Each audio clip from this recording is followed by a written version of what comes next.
The cerebral. They want all the power in the world to belong to them, so that they want to be masters of the universe. And so this is really what we're gearing toward. But there might be a thought that countries themselves might, there's still a race there to see which country can get there first, right? So we're going to watch this video and then we're going to discuss it. And I don't know, man, it's some scary stuff if you ask me. So.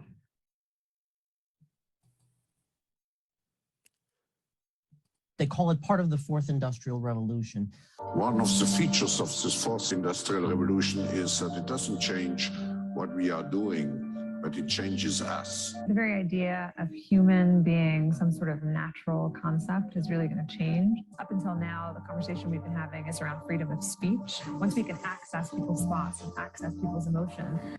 The focus, as all of you know, today is on what's now called the Internet of Bodies, involving medical implants and other kinds of devices that go inside your body and all together with the Internet as a whole comprise the Internet of Bodies. The Internet of Bodies, or IOB, is actually an ecosystem. It's a bunch of devices that are connected to the Internet that contain software and that either collect personal health data about you or can alter the body's function. We think of the Internet of Bodies as this collection of all these devices as well as all the data that the devices are gathering about you. And in healthcare, it's Internet of Bodies has been around for quite a while. So the Internet of Bodies, imagine the power of AI. What is artificial intelligence? It's a way to automate computation and cognition.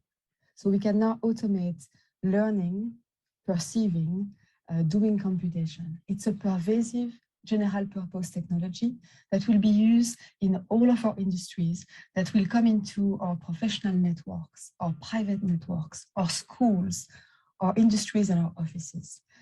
What I wanted to epitomize with the Internet of Bodies is this notion that we will be under assessment, we will be under measure of computation in every aspect of our lives in the future, from what you eat, who you date, what you buy on the internet, how much energy you use, but also what are your vital signs? How well are you doing in terms of health? What kind of specific genetic quirks do you have? What's your genome telling about your health, about your mental health, about how well you are doing, how well you are aging, what kind of disease you are susceptible to? It has a bit of an Orwellian twinge to it. Well, Okay, so it has a little bit of an Orwellian twinge to it. Yeah, kind of. You think? A little bit. So the Internet of Bodies. Your thoughts? Through that whole video, I'm just thinking about smart toilets.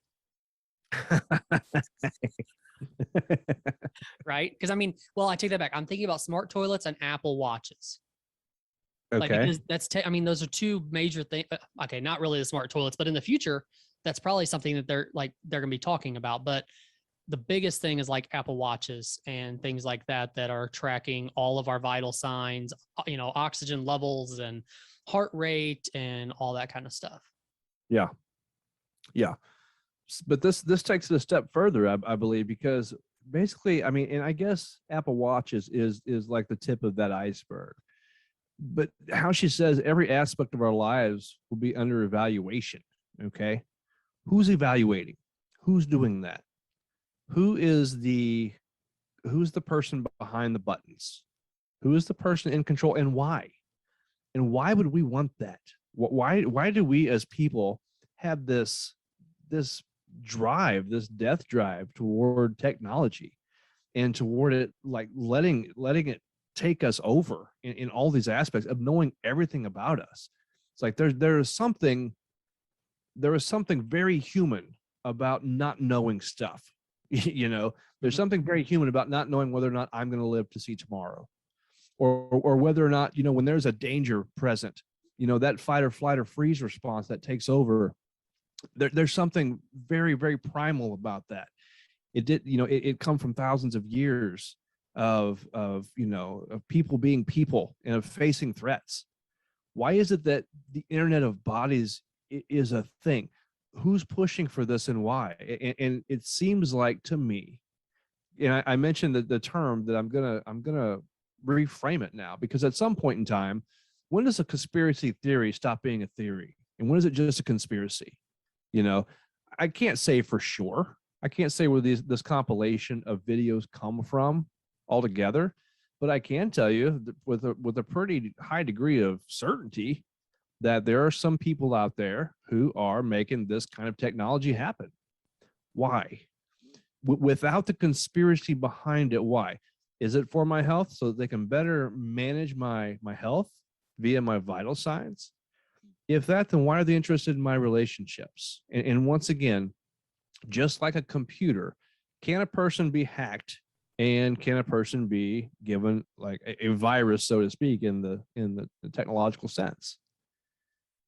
What do you think? Do you have the same kind of concern that I have just seeing something like that? Does it cause you the same like amount of unease, or is it, am I just that kind of guy? No, it does, but it goes back to, we talk about convenience a lot, right? Like when it comes to just ordering on Amazon versus going into a store, or ordering through Walmart versus going to a local shop to get something or something like that, right? We talk about convenience.